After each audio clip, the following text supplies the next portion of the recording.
first draft of history, it's not always correct, especially when the government lies to you.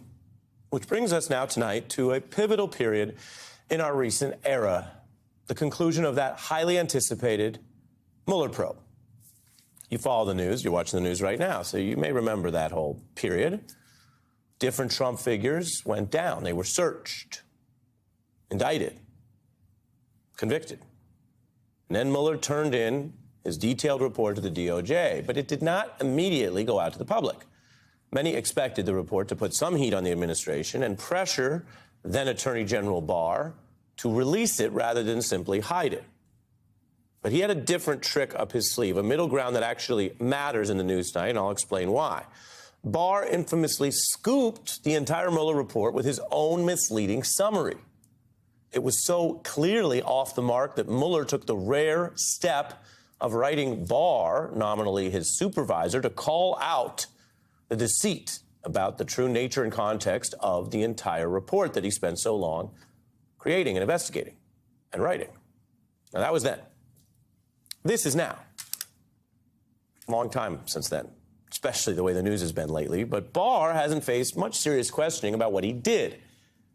That's partly because, like many people in and around government, he tries to stick to friendly environments when he wants to get his message out, Fox News appearances, and, of course, the occasional legally required deposition, like when he went in and testified to the January 6th committee and under oath suddenly started talking about why Trump was a liar and lied about the election. But here's what's different right now, if you haven't seen it yet. Barr just went on Real Time with Bill Maher on HBO and took some questions and tried to spin his spin on the Mueller report, claiming that that whole unusual PR stunt with his cover letter was somehow, and this is false, he claimed the only choice he had. And then he blamed Mueller for how the report came in. I said, you have to give me a report that I can make public quickly. It has to be redacted. Because the day you give me the report, everyone's going to be speculating. You have to give it this way, or people will speculate, OMG. Two problems there. One, Mueller's team did prepare a version for public release. And even if the DOJ wanted to take any time for an extra review, that, of course, is the version that essentially came out later. There were some redactions and some fights over it, but 90+% of it was what they gave him. And second, Barr is claiming that public speculation is the reason that he, the powerful attorney general, had to rush out his take. Now, that is false.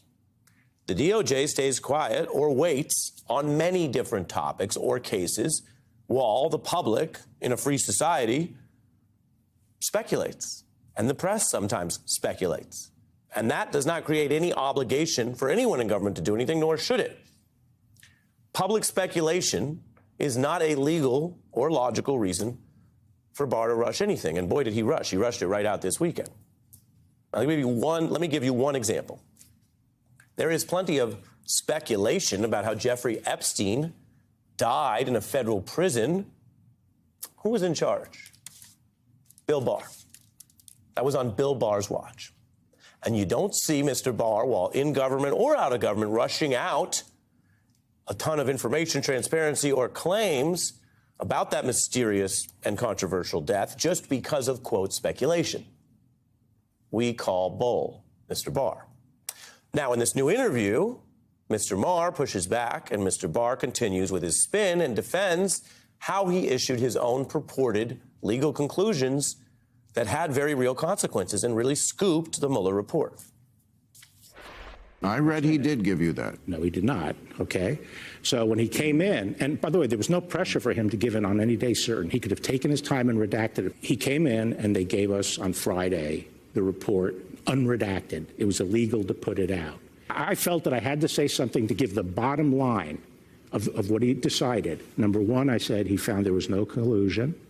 It's like going out and announcing a verdict. I didn't regale the whole trial, but I said, he said there was no collusion. Well, you framed it as he was innocent, and then everything else had to be argued against that. And then he said we can't come to the conclusion that he didn't obstruct justice, and you said he didn't obstruct justice.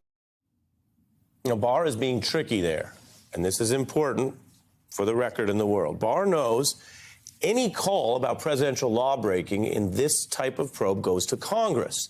It doesn't go to the president's own appointed AG. That's why Ken Starr sent his famous findings to Congress. And then, as we know from all of the recent impeachments, Congress can decide whether or not to impeach. Indeed, it's worth remembering that Democratic Congress declined to impeach on the evidence in the Mueller report. And then, of course, Trump did other things that led to his historic 2 impeachments. Now, Mueller was working along the same lines as Starr. Evidence of presidential lawbreaking, going to Congress, and there was a contrast here in what he said and what Barr tried to spin. Now, Barr's misleading approach is also about more than those legal nuances. And I want to get this down for the record tonight, too, because it matters. Mr. Barr used his power to mislead and to muddy the waters. Now, there's no evidence that he broke any laws. We're not talking about some crime. We are talking about an abuse of the authority that he had in a very lawyerly and devious way. Indeed, in those very first few hours when this Barr letter dropped, Mr. Barr got headline writers and even some TV networks to wrongly treat the Barr summary as if it captured the Mueller report itself. To pick one headline, and Politico is not alone, but I just want to show you how this works so you don't get tricked the next time, and so Mr. Barr might not get away with it or people like him. Politico's headline said, Mueller finds no Trump-Russia conspiracy. They made the mistake of taking the Barr summary and treating it as the Mueller report, which it was not. So when you see how this trick works, you might actually be a part of the fact-based community that makes it harder for the government to lie to us next time. And I will tell you how we dealt with this. I remember rushing to the newsroom when that Barr summary dropped. I remember already seeing those fast reactions online on Twitter and some of those headlines I just mentioned that seemed to really potentially misunderstand, which is different, right, than joining the deceit. Sometimes people just get tricked, especially in this town where everyone's rushing out to have a smart and fast take. And in our breaking news that day, I can tell you, we got on the air and reported how the material, whatever it said, was Barr material. It was only the Barr letter. It was not the entire Mueller report.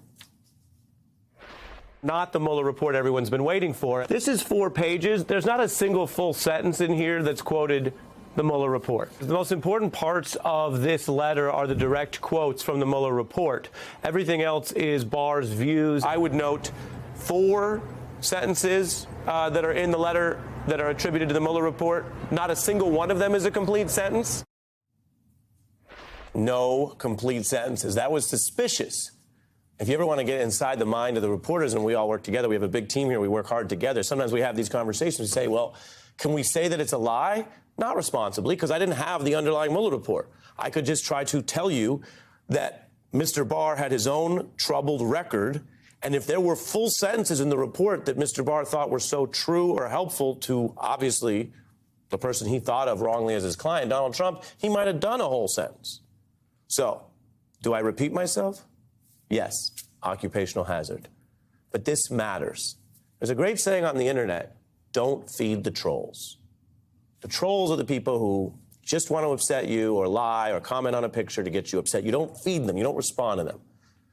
We need that right now. We also need a new saying or a related one. Don't reward the liars. This was a very clear case study and how somebody powerful with selective access to information could spin a whole town, and there were consequences. But it need not happen again.